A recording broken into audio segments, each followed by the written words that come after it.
Hi friends, welcome back to my channel Brahmamudi serial. ఈరోజు ఎపిసోడ్లో ఏం జరగబోతుందో ఈ వీడియోలో తెలుసుకుందాం. మీరు ఎవరైనా మన ఛానల్ని ఫస్ట్ టైం వాచ్ చేస్తున్నట్లయితే ఇప్పుడే సబ్స్క్రైబ్ చేసుకొని పక్కనే వచ్చే గంట సింబల్ని కూడా యాక్టివేట్ చేసుకోండి. అంతా హాల్లో కూర్చొని కబుర్లు చెప్పుకుంటూ ఉంటారు. అప్పుడే కనకం కృష్ణమూర్తి వస్తారు. రండి కనకం, ఈ ఇంటికి ముగ్గురు కోడళ్ళని ఇచ్చిన వియ్యంకులు మీరు అక్కడే ఆగిపోయారేంటి అంటూ ఆహ్వానిస్తూ ఇందిరాదేవి వాళ్ళు లోపలికి వస్తారు. అమ్మ రండి అంటూ కావ్య నవ్వుతూ పలకరిస్తుంది.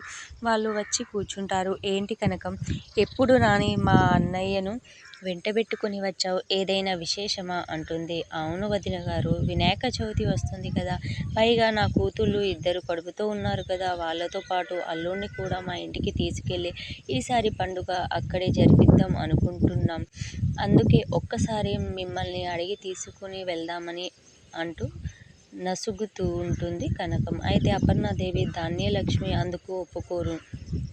పండగ పూట మా కోడళ్ళు మా ఇంట్లోనే ఉండాలి, మహాలక్ష్ముల్లా తిరగాలి అంటూ అడ్డు పడతారు. ఇక కనకంతో అపర్ణాదేవి, నలుగురిని అక్కడికి తీసుకెళ్లే కంటే మీ ఇద్దరు ఇక్కడికి వచ్చేస్తే బాగుంటుంది కదా, అంతా కలిసి పండుగ చేసుకోవచ్చు అంటుంది.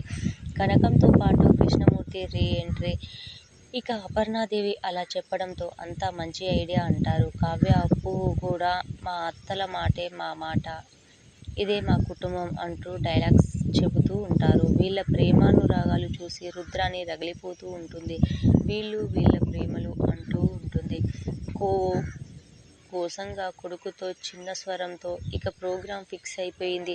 పండుగకు కనకం కృష్ణమూర్తి కూడా దుగ్గిరాల వారి ఇంటికి రాబోతున్నారన్నమాట. ఇక మన కళావతి ఆలోచనలో పడుతుంది. అంతా చక్కగా ఉన్నారు, రేవతి గారు కూడా కలిసిపోయి ఉంటే బాగుండేది కదా అని. ముగ్గురు కూతుర్ల తండ్రి రారాక ఇంటికి వస్తే ఒక్క కూతురు పలకరించిన పాపన్న పోలేదు.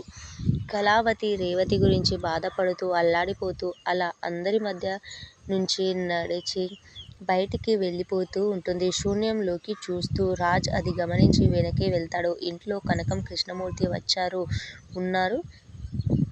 వాళ్ళను పట్టించుకోకుండా మన కళావతి బయటికి వచ్చేస్తుంది. చాలా రోజుల తర్వాత నేటి కథనంలో కృష్ణమూర్తి రీ ఎంట్రీ ఇచ్చాడు.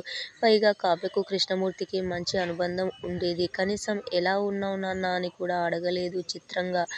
అలాంటప్పుడు కృష్ణమూర్తిని ఎందుకు రప్పించావో ఏమో. పైగా వచ్చిన మనిషి మౌనంగానే ఉన్నాడు. ఆయనకు ఒక డైలాగ్ కూడా రాయలేదు. రాజ్ కావ్య వెనకే వచ్చి, మీ వాళ్ళు వచ్చారు, మన వాళ్ళంతా లోపలే ఉన్నారు, ఇక్కడికి ఎందుకు బాధగా వచ్చేశావు, ఏం ఆలోచిస్తున్నావు అంటూ ఆరా తీస్తాడు. దాంతో కళావతి, మీకో సంఘటన చెప్పాలి అంటూ రేవతి చేసిన తప్పుని, అపర్ణాదేవి కోపాన్ని ఎవరికదో అన్నట్లుగా చెప్పుకొచ్చి, కథలో కోపంతో ఉన్నది మీ అమ్మ. అపర్ణాదేవి కలవాలని ప్రయత్నిస్తుంది. మీ అక్క రేవతి అంటుంది. రాజ్ షాక్ అయిపోతాడు. నీకు మా అక్క తెలుసా? ఎలా తెలుసు? తను ఎక్కడుంది? తన కోసం నేను ఎంతో వెతికాను. పైగా నా చిన్నప్పుడు మా అక్క వెళ్ళిపోయింది. తనను నీకు ఎలా తెలుసు అని కంగారుగా అడుగుతాడు. నాకే కాదు, మీకు కూడా తెలుసు. మీరు గతం మర్చిపోయినప్పుడే మీరు ఆవిడ్ని కలిశారు, నోరారా అక్క అని పిలిచారు అంటూ అది గుర్తు చేస్తుంది. అలాగే అపర్ణాదేవిని కలవడానికి రేవతి ప్రయత్నిస్తే అపర్ణ అన్న మాటల్ని వివరిస్తూ గుర్తు చేస్తూ ఉంటుంది మన కళావతి. దాంతో రాజ్, అయితే ముందు మనం మా అక్కని పండుగకు పిలుద్దాం, తర్వాత ఇంట్లో ఉండేలా ప్లాన్ చేద్దాం, పద వెళ్దాం అంటూ కావ్యను తీసుకుని రేవతి ఇంటికి వెళ్తుంది. అయితే అక్కడ బుల్లి స్వరాజ్ గాడు రేవతి, జగదీష్లతో ఈసారి వినాయక చవితి మా ఫ్రెండ్స్ వాళ్ళ ఇంట్లో జరుపుకుందాం అంటూ గొడవ చేస్తూ ఉంటాడు.